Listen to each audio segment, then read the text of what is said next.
If someone you love has just been diagnosed with dementia, stop. Before you Google anything, before you call anyone, before you do anything else. Watch this first. I know you are overwhelmed right now. I know you walked out of that doctor's office with more questions than answers. I know it feels like the ground just shifted under you. That is exactly where every caregiver starts, and you are in exactly the right place. You may be feeling completely overwhelmed, like you don't even know what question to ask first. You may be scared. Scared about what this diagnosis means for your loved one's future. And honestly, scared about what it means for yours. You may be frustrated. Frustrated that the medical system handed you a pamphlet and sent you home without a real plan. Maybe you are already grieving the person your loved one used to be, even while they are still here.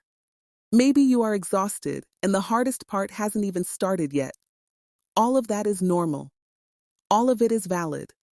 And none of it makes you a bad caregiver. That is exactly where every single caregiver starts. You are not behind. You are not failing. You are right on time.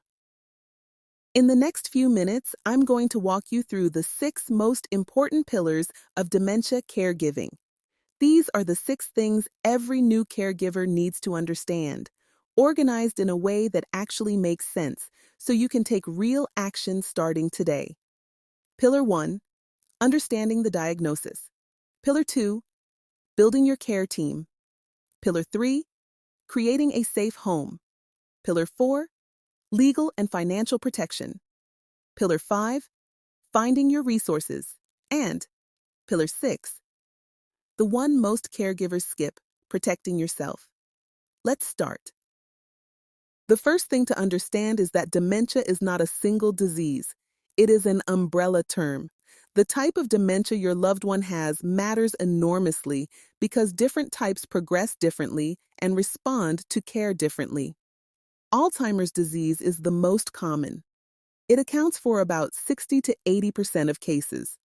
Then there is vascular dementia, Lewy body dementia, frontotemporal dementia, and mixed dementia, which involves more than one cause.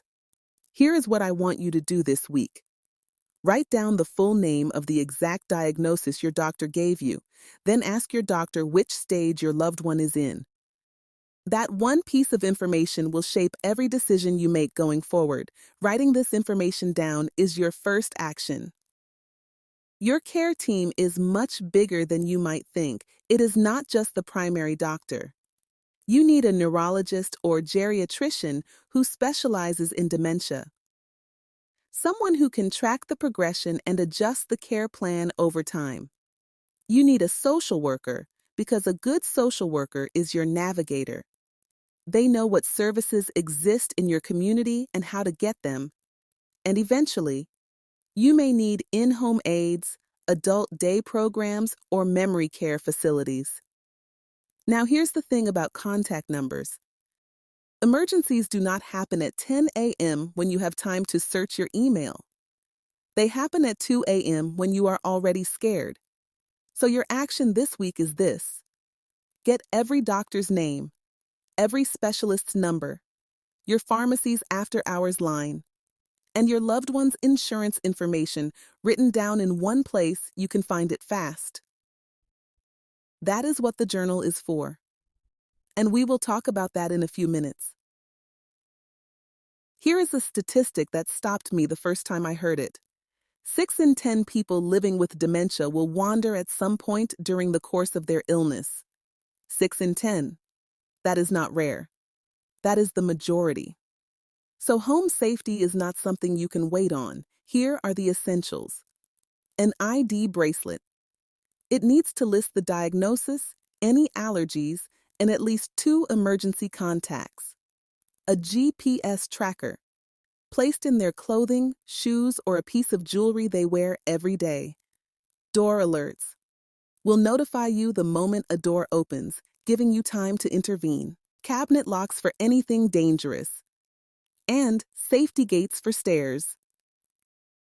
Get started with an ID bracelet.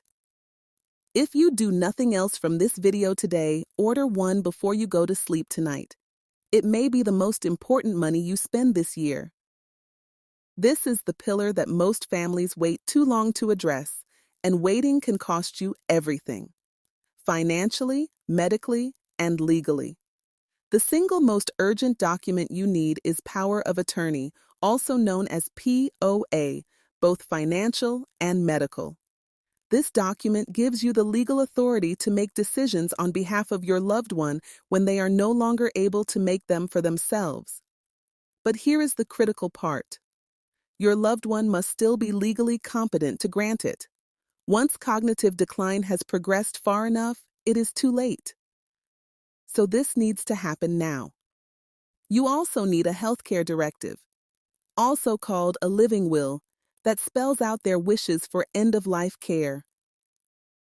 And one more thing most families don't know. Some states will actually pay family members to provide care through Medicaid. That is real money. Look it up for your state. This month, schedule a meeting with an elder law attorney, or use free state-specific statutory forms, legal aid organizations, or federally funded senior clinics to set up valid powers of attorney. Remember, in both instances, the absolute requirement is that the person granting authority must be mentally competent at the exact time the documents are signed and witnessed. You do not have to figure this out alone. There are people whose entire job is to help you, and most of their services are free. The Alzheimer's Association has a helpline that is available 24 hours a day, 7 days a week. The number is 1-800-2723-900. They have care consultants, support groups, and local resources in every state. The Eldercare Locator can connect you with local programs, meals, transportation, respite care, and legal help. Their number is 1-800-677-1116. The Family Caregiver Alliance has a state-by-state guide to caregiver services at caregiver.org. Your action this week: call the Alzheimer's Association helpline. Even if you don't have a specific question, just call and tell them where you are in this journey. Let them help you figure out what you need. This is the pillar most caregivers skip, and it is the one that matters most for how long you can sustain this. Between 40 and 70% of dementia caregivers experience clinical depression. That is not a personality flaw. That is what happens when you pour everything you have into someone else, day after day, without refilling. Here is the truth. You cannot pour from an empty cup. Caring for yourself is not a luxury. It is not selfish. It is the single most important thing you can do for the quality of care you give your loved one. Ask for help before you hit the wall, not after. Your village, your family, your friends, your neighbors, your faith community, they want to help.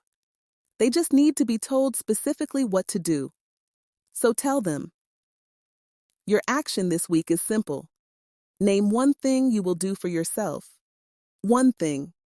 Write it down and do it. You deserve that. You have earned that. Take it. Everything I just walked you through, all 6 pillars, have been organized into a complete system you can start using today. The First Steps booklet covers all 6 pillars in detail with checklists, action steps, and real guidance for the first 90 days of dementia caregiving. It is $9. If you want to go deeper, you can add the fillable workbook for $13 more. It's an interactive companion. You can fill it in digitally on your phone or computer or print it out. It walks you through every decision you'll need to make in those first critical months. And then there is the Dementia Caregivers Journal. It comes in 4 different cover designs, so whether you are the type who wants something warm and floral, something bold and artistic, or something clean and classic, there is a version made for you. The journal is where you track medications, care team contacts, your loved one's routines and memories, and your own feelings throughout this journey. It is $27. Everything is available at www.dementiacaregiverfirststeps.com. The link is also in the description. Start with the booklet, $9. You can have it in the next 5 minutes.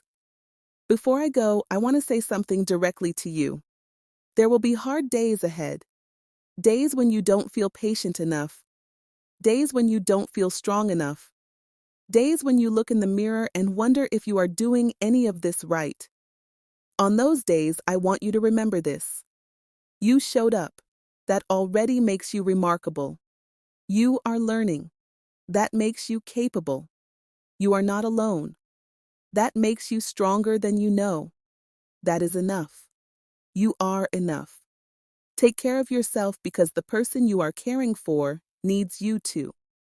Get your First Steps booklet at www.dementiacaregiverfirststeps.com. Link in the description. I will see you there.